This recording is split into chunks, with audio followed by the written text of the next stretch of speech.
If I wait for that train to not be there, I'll no longer have the house to myself, which is in and of itself a rare.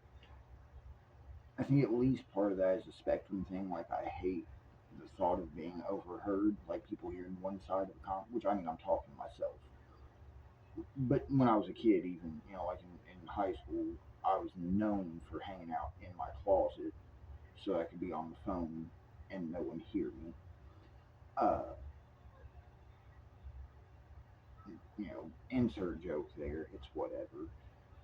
Uh,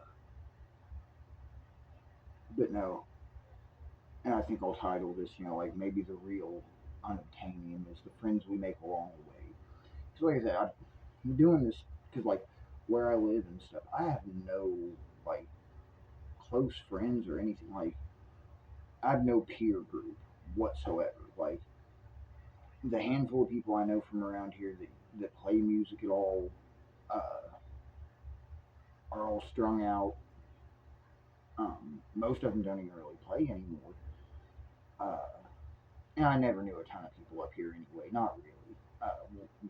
But that's the thing is like part of this was like the whole starting to post and whatnot is to do like a journal, and part of that is I haven't been stable enough to sit and like connect the dots since I was like 15.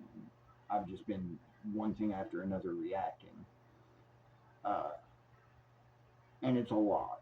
Like I realized a lot, like literally 15 years ago, I was like, oh God, if I sit and get to pulling at that, it might kill me because it's a lot. My mental health isn't great, uh, you know. But anyway,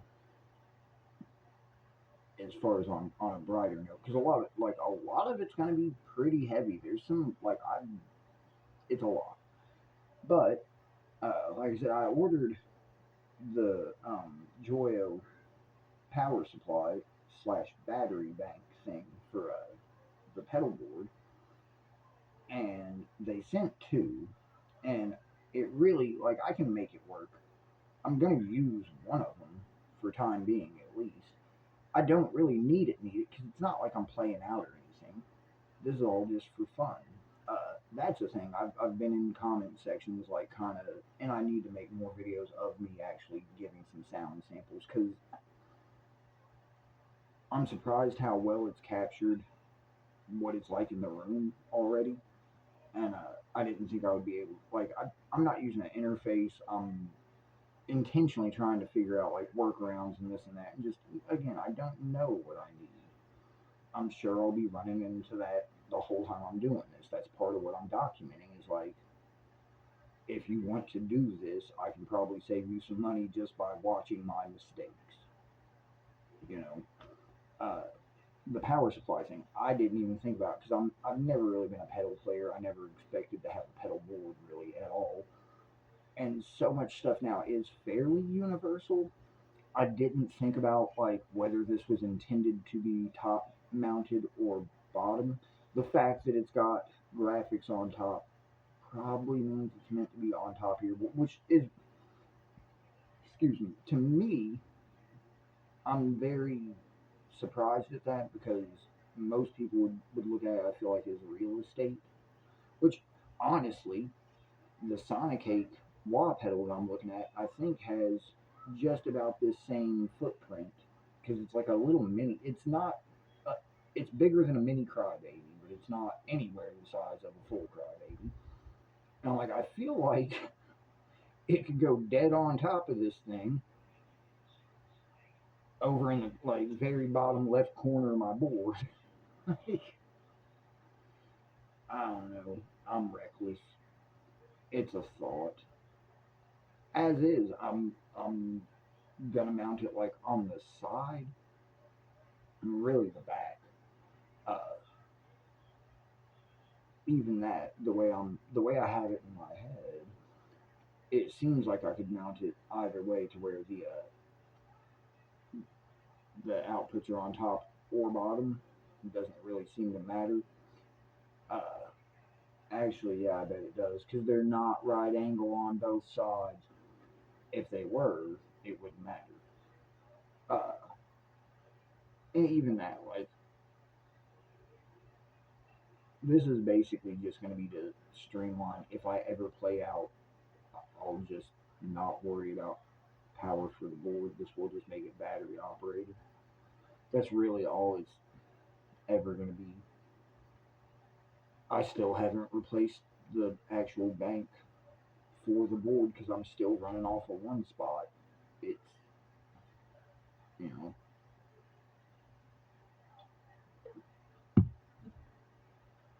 it all works. As far as that goes, I'm like, I don't know that I feel like taking that apart and really redoing everything.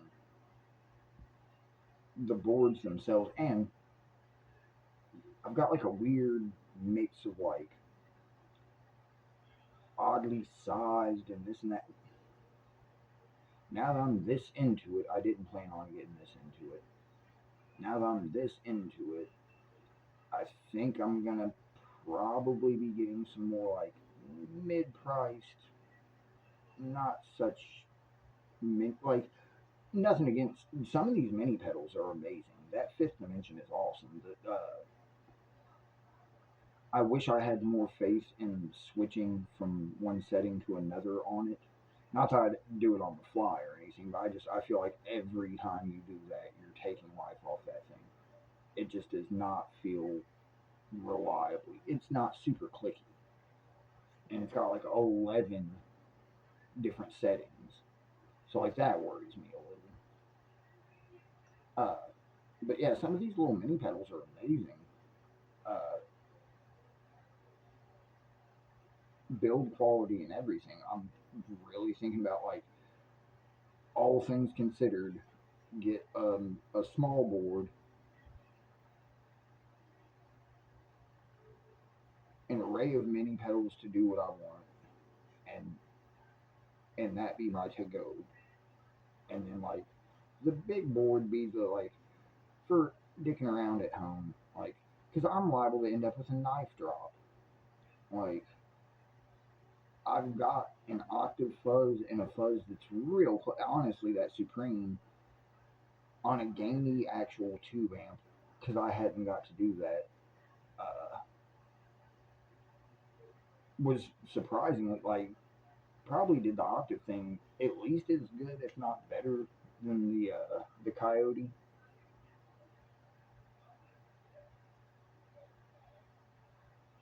That's the thing. I don't know about like NAMs and stuff like that at all, at all. Like I just made a comment on Casino Guitars. I watch a lot of their stuff, and they were talking about like things people waste money on. One right now is going from digital to analog to digital, amped modeler specifically. And I hopped in the comments and said, like I've got probably a weird perspective, uh, at least a unique one, because I took a hiatus from like playing and buying gear or anything. Like I haven't bought gear. I'm trying to think of what was new when I was actually buying stuff. Uh, God, I can't even remember. I remember when the tone lock or tone lock, however you want to say it, the Ibanez pedals that locked where your settings were. Remember when those came out? I was in high school, but I remember when those came out. Um, and then yeah, I wasn't really buying gear not too long after that. Like I had kids straight out of high school, and after that, I wasn't buying too much like music stuff. Uh, so like getting back into it, like when I first saw the Pocket Master thing, I was like, dude, that thing looks like a toy. And I'm remembering like the old Zoom pedals that would come with like a lot, like a, they didn't officially come with, but a lot of music stores would push them, especially when like Corn and whatnot was big, and that's what was getting a lot of kids wanting to play guitar. was like the new metal craze. Uh, I'm sure that was an easy sale for a Guitar Center employee. Is like whatever Strat pack or Ibanez beginner pack, and then that Zoom pedal, and got it. But they sounded awful, like that all, especially the high gain sounds, because you probably get some cool, like trippy, way out there things, but as far as like a usable, just I'm gonna go play in a bar band or whatever, no. Uh, I don't even know that you could. Like I never learned how to mess with one of those. The first processor that I really learned to edit and do anything with was that Boss that my friend Mark let me use, and it was like a big. Uh, I want to say it was like the GT8. It might have been a three though, but it was a big dark blue with orange writing, and it had like four main switches, uh, and then like a control switch that would make like a shift button basically for the four mains, an expression pedal, and then four like some smaller buttons as well. I want to say I looked one up. They actually held value.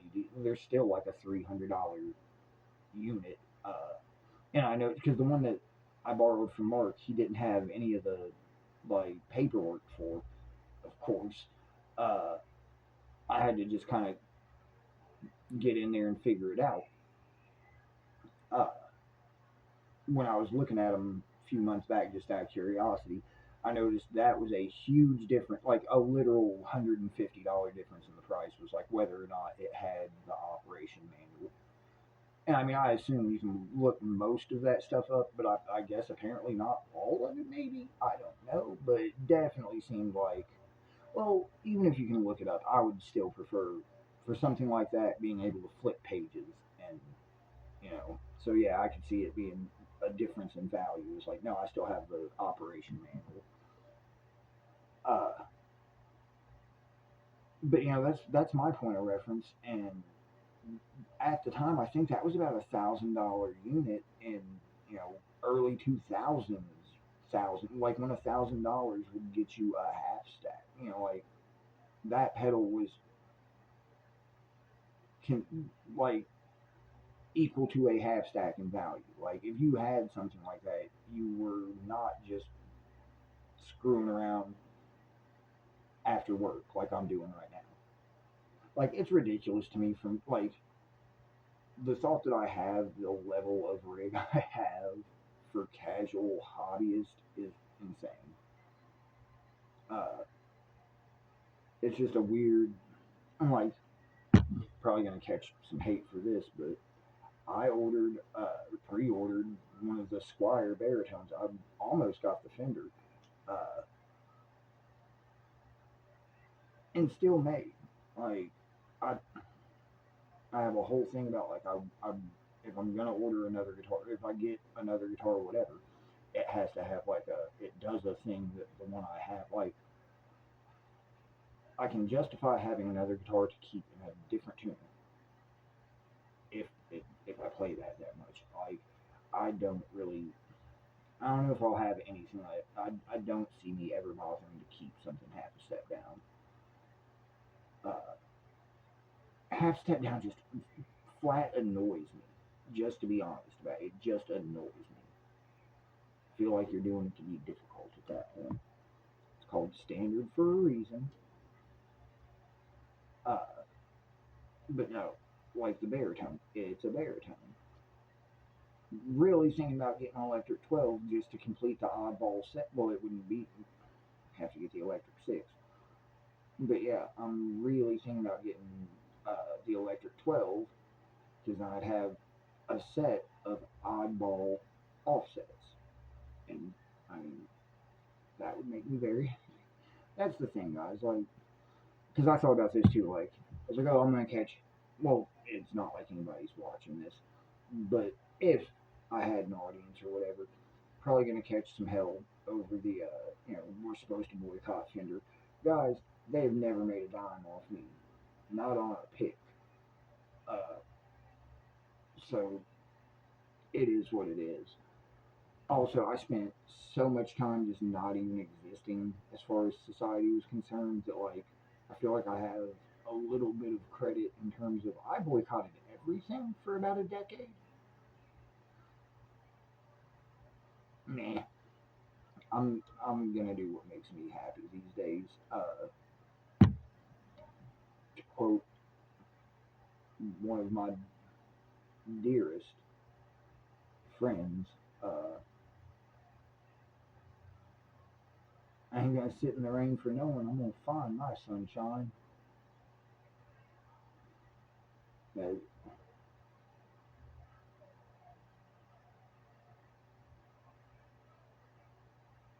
and there'll be stuff where I post where I gotta remind myself of that. I should for sure be dead. Several times over, for sure should be dead. I had a massive brain hemorrhage beginning of COVID. It was like had to relearn to read, and no one was that concerned. They're like, "Oh, you'll make it. You're tough." So